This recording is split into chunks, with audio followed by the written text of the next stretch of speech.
जय महाराष्ट्र मित्रांनो, अर्थसंकल्पात अर्थमंत्री अजित पवार यांनी घोषणा केलेला मुख्यमंत्री माझी लाडकी बहीण योजनेच्या लाभार्थी नोंदणीला 1 जुलैपासून सुरुवात झालेली आहे. मुख्यमंत्री लाडकी बहीण योजनेचा लाभ घेण्यासाठी महाराष्ट्रातील प्रत्येक जिल्ह्यात आणि प्रत्येक तालुक्यात महिलांची प्रचंड गर्दी केलेली दिसते. तर या योजनेअंतर्गत महिलांना दरमहा 1,500 रुपये दिले जाणार आहेत. तसेच यासाठी पात्र अपात्रचे निकष लावण्यात आलेले आहे. मुख्यमंत्री माझी लाडकी बहीण योजनेत 7 मोठे बदल करण्यात आलेले आहे. तर ते बदल आपण या व्हिडिओच्या माध्यमातून पाहणार आहोत. तर व्हिडिओ नक्कीच शेवटपर्यंत पहा. तर सर्वप्रथम सदर योजनेत अर्ज करण्याची मुदत दिनांक 1 जुलै 2024 ते 15 जुलै 2024 पर्यंत ठेवण्यात आली होती.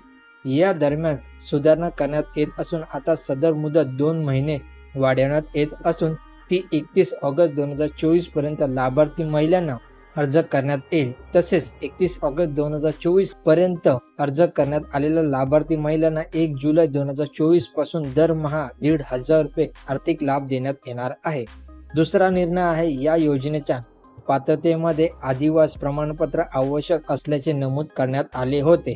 आता लाभार्थी महिलेकडे आदिवासी प्रमाणपत्र उपलब्ध नसेल तर त्याऐवजी 15 वर्षापूर्वीचे रेशन कार्ड, मतदान ओळखपत्र, शाळा सोडण्याचं प्रमाणपत्र, जन्मदाखला या 4 पैकी कोणतेही ओळखपत्र किंवा प्रमाणपत्र ग्राह्य धरण्यात येणार आहे.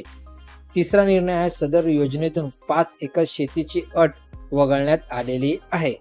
चौथा आहे, सदर योजनेत लाभार्थी महिलेचा वयोगट हे 21 ते 60 वर्ष वयोगट ऐवजी 21 ते 65 वर्ष वयोगट करण्यात येत आहे.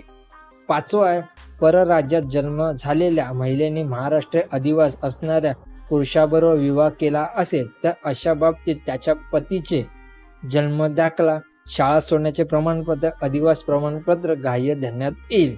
त्यानंतर 6वा, 2.5 लाख उत्पन्न दाखला उपलब्ध नसेल तर ज्या कुटुंबाकडे पिवळं किंवा केशरी रेशन कार्ड उपलब्ध असेल त्यांना उत्पन्नाचा दाखला प्रमाणपत्र सूट देण्यात येणार आहे. आणि 7वा म्हणजे शेवटचा आहे, सदर योजनेत कुटुंबातील एका पात्र अविवाहित महिलेला सुद्धा या योजनेचा लाभ देण्यात येणार आहे. मित्रांनो, अतिशय महत्त्वपूर्ण माहिती आहे. हे सर्वात मोठे बदल करण्यात आलेले आहे.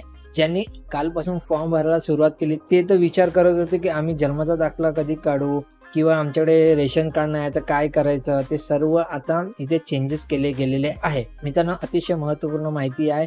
तुमच्या मित्रपरिवारामध्ये नक्की शेअर करा आणि चॅनलवरती नवीन आला असाल तर चॅनलला सबस्क्राईब करा. जय महाराष्ट्र.